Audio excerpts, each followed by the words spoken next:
Welcome to Luca is a Billionaire, where the only thing I invest in is your answers. In this video, I will explain how to use progress invoicing in QuickBooks Online. Open your project or estimate and enable progress invoicing in the Estimate menu.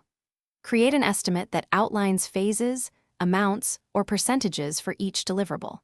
When a phase is ready, convert that portion to a progress invoice, send it to your customer, and QuickBooks will track the remaining balance automatically for accurate reporting and cash flow. Start by enabling progress invoicing in your company settings and on the specific estimate you created.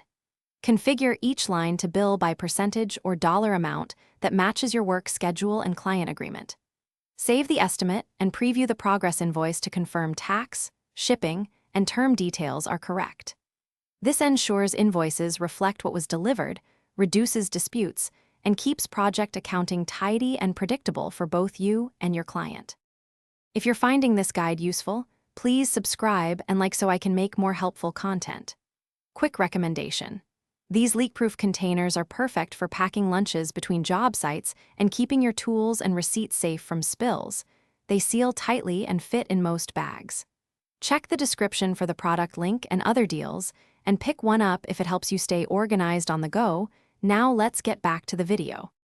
When a milestone is reached, open the estimate and choose Create Invoice, then select the portion to bill now.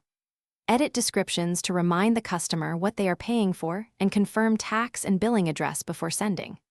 After payment, record the receipt against that specific progress invoice in QuickBooks, which updates the outstanding balance and helps you reconcile project revenue, costs, and remaining work at a glance for better project control. Thanks for watching and please subscribe. It's the best investment you'll ever make.